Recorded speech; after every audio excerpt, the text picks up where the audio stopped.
Ciao a tutti amici di Un Sorriso in Più Family, bentornati!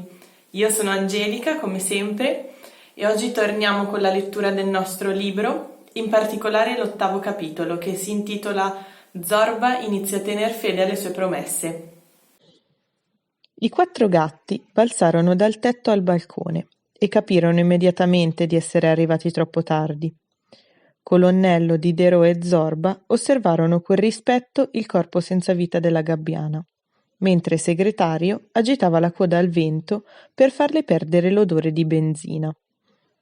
«Credo che dovremmo chiuderle le ali. Si fa così in questi casi», spiegò Colonnello. Vincendo la ripugnanza che provocava in loro quell'essere impregnato di petrolio, le unirono le ali al corpo e, mentre le muovevano, scoprirono l'uovo bianco a macchioline azzurre. «L'uovo! È riuscita a deporre l'uovo!» esclamò Zorba. «Ti sei cacciato in un bel pasticcio, caro guaglione. In un bel pasticcio davvero», lo avvertì Colonnello.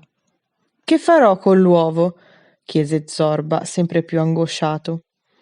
«Con un uovo si possono fare molte cose. Una frittata, per esempio», propose il segretario.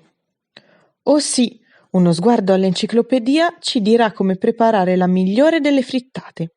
L'argomento è trattato nel 6° volume, lettera F», assicurò Diderot. «Non se ne miagola neanche. Zorba ha promesso a quella povera gabbiana che si sarebbe preso cura dell'uovo e del piccolo. La parola d'onore di un gatto del porto impegna tutti i gatti del porto, quindi l'uovo non si tocca», dichiarò solennemente Colonnello. «Ma io non so prendermi cura di un uovo, non mi era mai stato affidato un uovo prima d'ora», miagolò disperato Zorba. Allora tutti i gatti guardarono Diderot.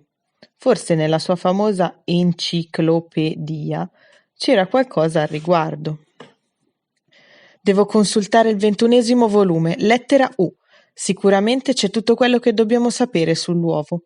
Ma fin da ora consiglio calore corporeo, molto calore corporeo», spiegò Diderot in tono pedante e didattico. «Ossia, bisogna sdraiarsi sull'uovo, ma senza romperlo», consigliò Segretario. «È esattamente ciò che stavo per suggerire. Zorba, tu rimani con l'uovo e noi accompagneremo Diderot a vedere cosa dice la sua encimope, insomma, sai a cosa mi riferisco. Torneremo stasera con le novità e daremo sepoltura a questa povera gabbiana», stabilì Colonnello prima di saltare sul tetto. Diderot e Segretario lo seguirono. Zorba rimase sul balcone, accanto all'uovo e alla gabbiana morta. Con grande attenzione si sdraiò e si avvicinò l'uovo alla pancia. Si sentiva ridicolo. Pensava a quanto lo avrebbero preso in giro i 2 gatti rissosi che aveva affrontato al mattino, se per caso l'avessero visto. Ma una promessa è una promessa, e così, al tepore dei raggi del sole, si addormentò con l'uovo bianco a macchioline azzurre ben stretto contro il suo ventre nero. E questo era il capitolo di oggi, spero vi sia piaciuto e noi ci vediamo nel prossimo video. Ciao a tutti!